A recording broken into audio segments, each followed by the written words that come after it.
Hi, my name is Kyle Nordforce, and I am the Air Ops Section Chief and Drone Team Coordinator for Weber County Search and Rescue. We are a part of the Weber County Sheriff's Office located in northern Utah in the United States. Weber County is full of beautiful mountains along the Wasatch Mountain Range, home to 3 different ski resorts, one of which hosted the Winter Olympics in 2002. We have beautiful lakes, rivers, and have some of the world's best areas for kayaking, climbing, hiking, backcountry skiing, and snowmobiling. Ogden, our largest city, is known for being an outdoor recreation hub for extreme sports. Before I get too far into my presentation, I'd like to introduce DJI's newest white paper entitled Building a Search and Rescue Drone Program.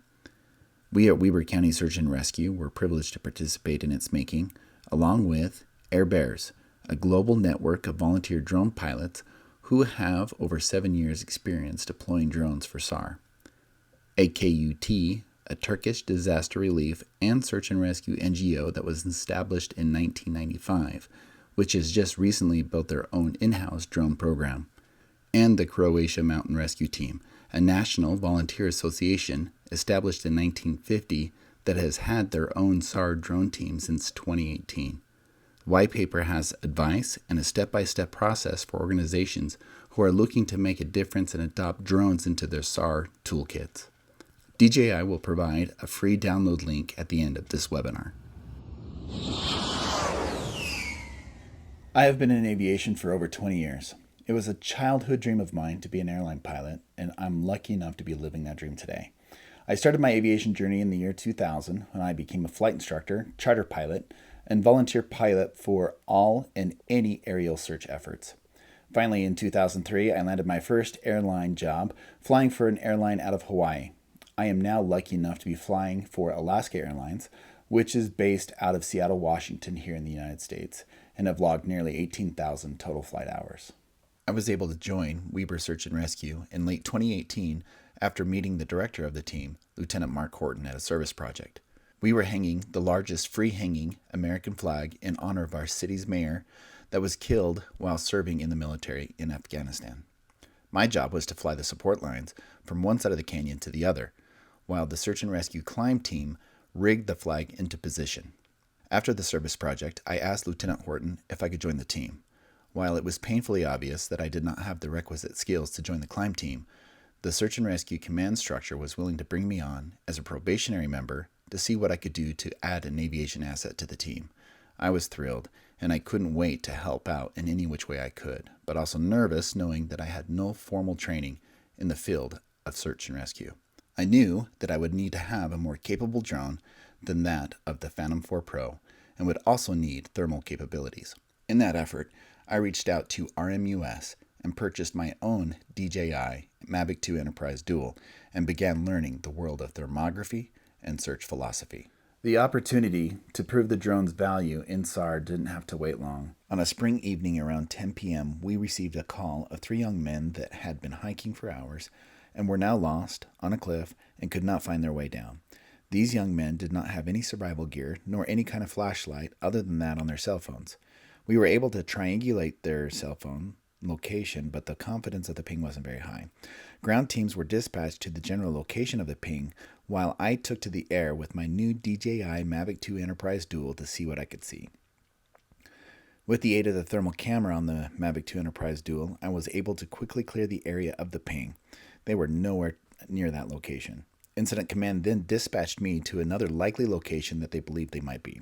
While en route to that area, something caught my eye off the edge of the screen. I deviated to the south to investigate, and sure enough, I found the 3 lost hikers. Their location was on the opposite canyon ridge of the initial ping where the climb team was now currently searching. I had the spotlight mounted on top of the drone and was able to light them up.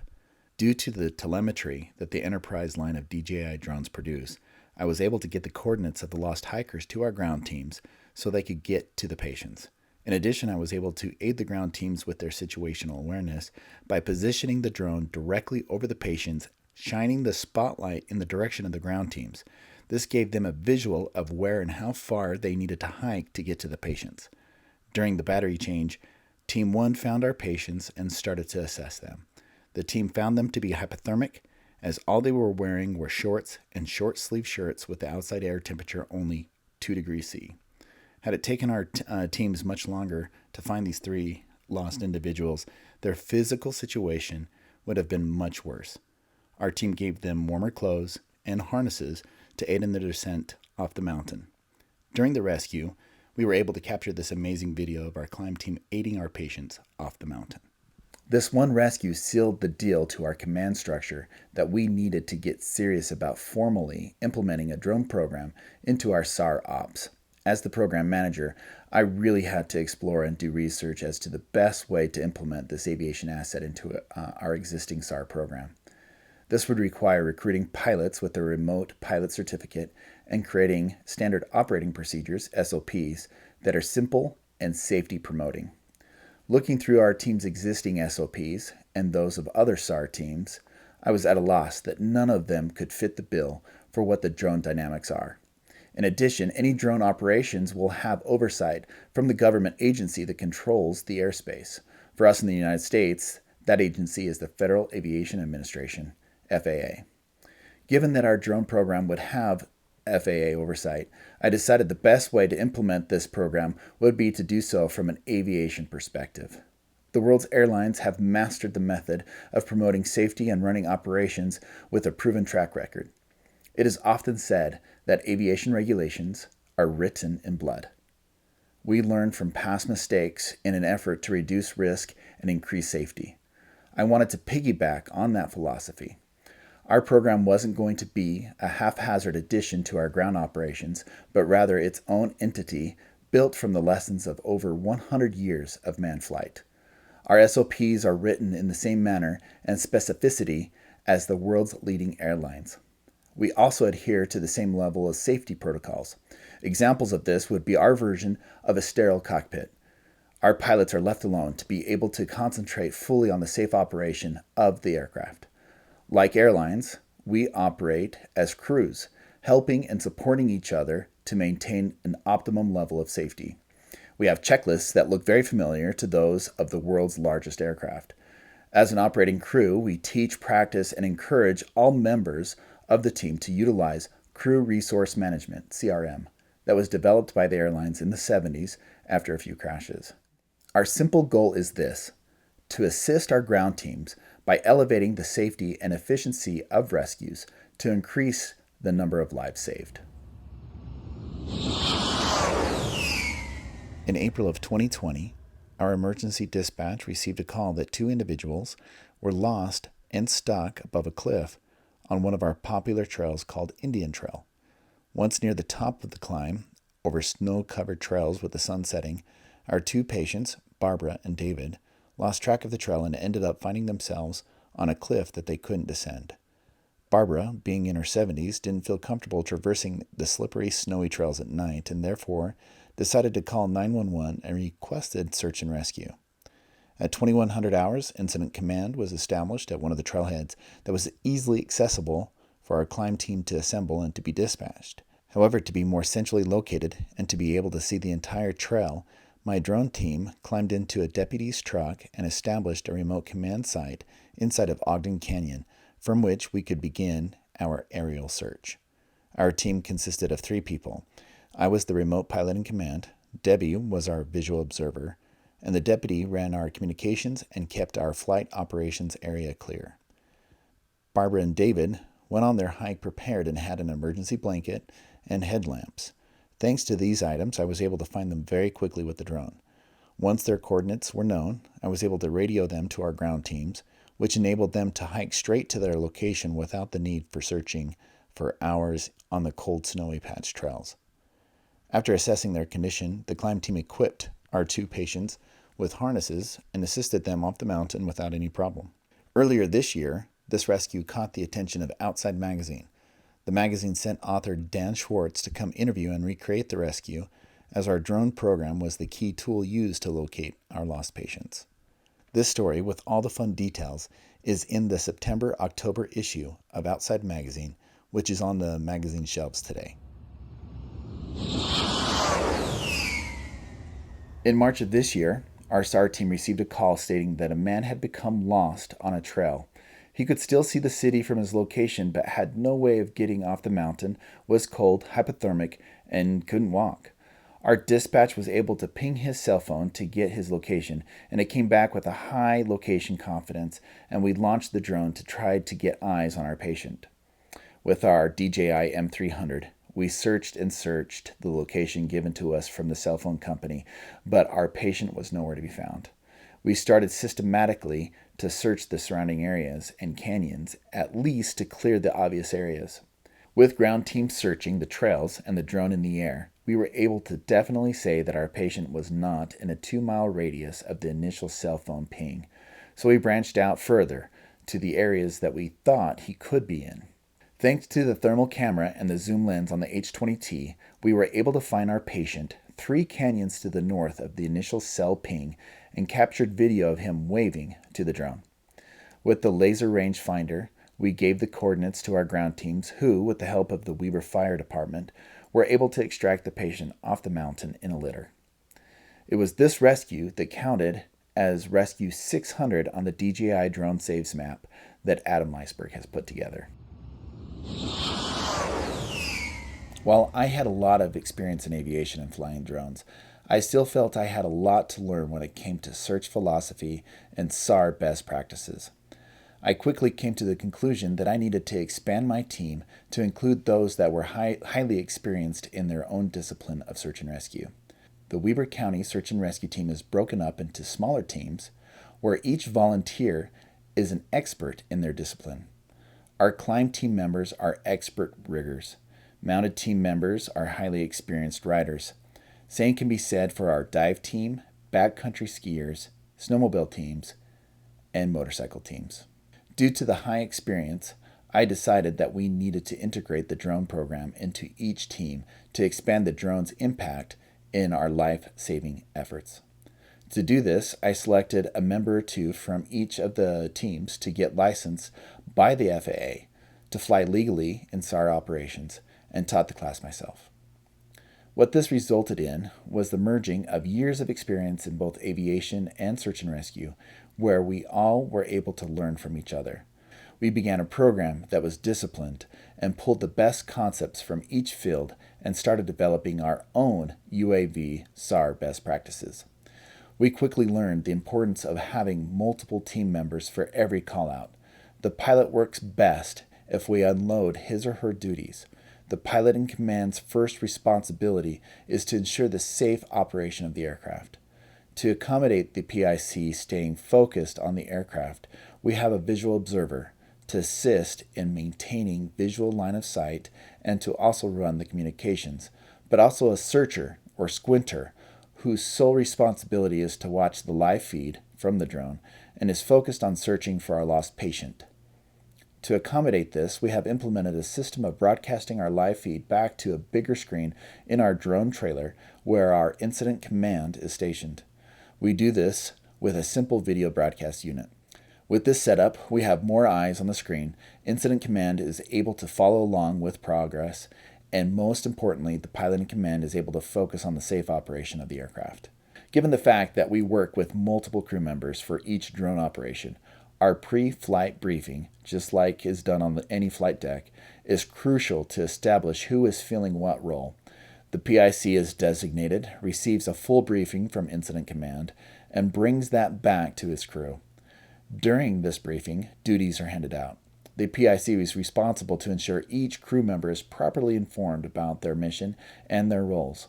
Just like every aviation operation, we have each role spelled out in our SOPs, so there isn't any confusion. When starting up a new program, what to use in your fleet is the top question that is asked.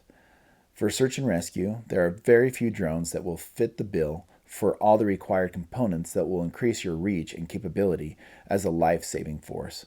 One of the most important features a drone needs to have is to have a long endurance to provide you ample time to be able to find your patients. You will also need to have a high-quality camera setup that provides a crisp, clean image that is being fed back to the control station. A thermal camera is an asset that will increase your capabilities, particularly flying at night, as the thermal imager will allow you to navigate clearly and safely. And lastly, having a far enough range to reach the limits of your search area. When you compare the available options out there, including the price, the DJI product clearly wins. There are 2 other manufacturers out there that have a competing product, but they currently are unable to meet the DJI price point. The DJI Mavic 2 Enterprise Advanced that was newly released is a powerhouse of a life-saving tool. Its capability enables rescuers to put this tool into their backpack and take it with them out into the field. It comes with a high-resolution thermal imager that used to cost tens of thousands of dollars. The reach and flight time of this small package is one that we turn to often to help us save lives. The staple in our fleet are our 2 DJI Matrice M300s carrying the H20T payload coupled with the GL60 zoom spotlight. The M300 RTK is by far the workhorse of the SAR industry, delivering capabilities that no other manufacturer can match. With its advertised 55-minute flight time with hot swap battery capabilities, IP45 rating, the M300 RTK paired with the H20T is a SAR drone pilot's dream.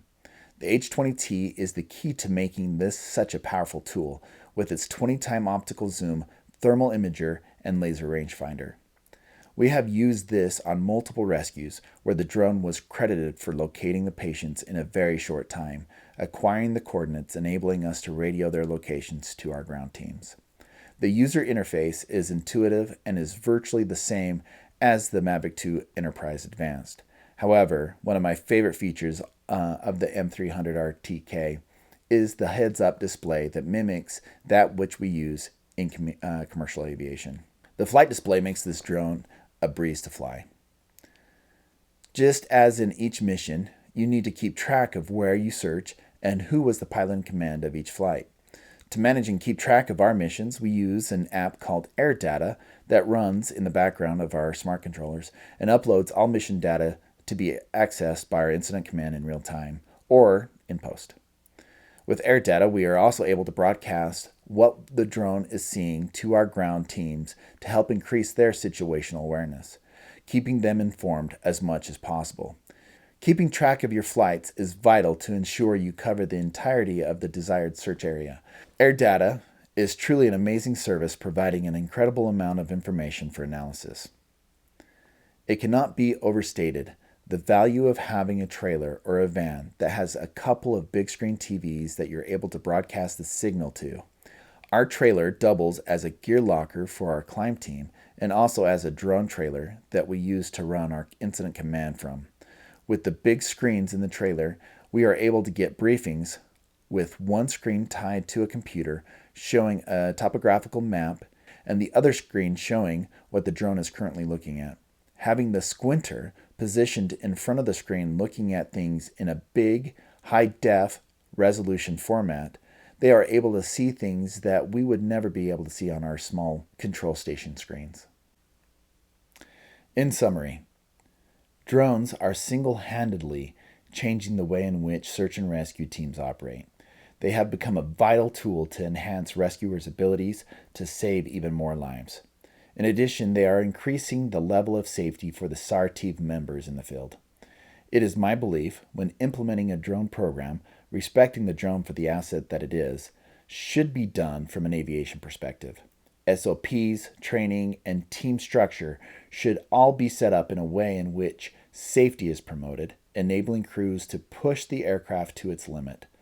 Pulling from over 100 years of flying experience, we should learn from the airlines and other aviation entities and build upon their foundation and success. If you are a seasoned rescuer desiring to start a program, I would highly encourage you to seek out an aviation professional that can help set the program up. And if you're an experienced aviator, seek out those that have the experience on the ground. The merging of these two disciplines is exciting, and it's saving lives. Thank you so much for your time. Please reach out to me if I can be of any assistance. Stay safe.